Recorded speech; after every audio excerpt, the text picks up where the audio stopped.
Bonjour les enfants, bonjour Sam, bonjour Julie, bonjour Pablo. Est-ce que certains parmi vous ont un chien à la maison? Sam, Julie et Pablo, je sais bien que non, mais nous on en a deux.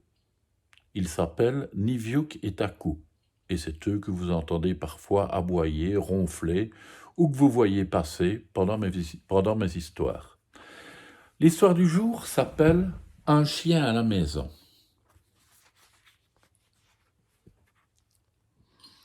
Ce matin-là, lorsque Cathy se réveilla, le soleil inondait déjà le jardin. Personne ne dormait au pied de son lit. Seules ses deux pantoufles se tenaient compagnie l'une et l'autre. Tigre, le chat, était mort l'hiver dernier.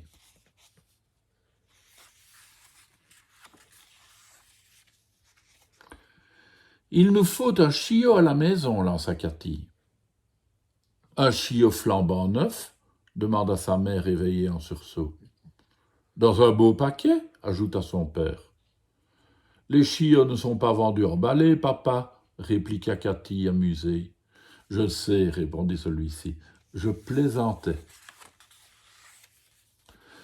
Mon chien sera petit, murmura Cathy. Et mignon, cria son père. Un peu fou aussi, ajouta la petite fille. Il courra en rond, surenchérit son père. Chut, dit maman, j'ai trouvé. Le refuge, un centre pour les chiens sans domicile, un centre pour les chiens tout seuls. Venez les voir. Sans même terminer leur petit déjeuner, ils se pressèrent de s'habiller et se mirent en route sans tarder. Au refuge, ils croisèrent nombre de chiens abandonnés qui attendaient d'être adoptés. Ils rencontrèrent des chiens fainéants et des chiens turbulents. Certains grattaient par terre tandis que d'autres sautaient en l'air. Il y avait aussi des chiens grognons et des chiens à poils longs, des chiens trapus et des chiens tout abattus, mais également des chiens très attentionnés et d'autres qui n'étaient encore que des bébés. Ils trouvèrent même des chiens particulièrement méchants. Certains étaient, à n'en pas douter, de vrais cauchemars vivants. Soudain, ils virent Ouaf. Ouaf était si impatient qu'il sortit de sa cage sans se faire prier. Il aboya par 2 fois et exécuta une pirouette avec grande élégance. Il était petit, il était mignon, il était flambant neuf. Il grimpa sur la tête de Cathy et lui fit, en guise de cadeau, le plus beau des chapeaux.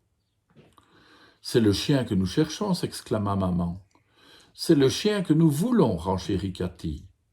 Nous l'emmenons, termina papa. Puis ils aperçurent Rose. Et Rose les vit. Elle était un peu vieille, son pelage était un peu gris, et elle semblait aussi large qu'une table. Avec difficulté, elle se leva, les yeux larmoyants et les oreilles en arrière. « J'espère qu'un beau jour tu dormiras dans un très grand séjour, lui dit papa. Ou sur un canapé, dit maman.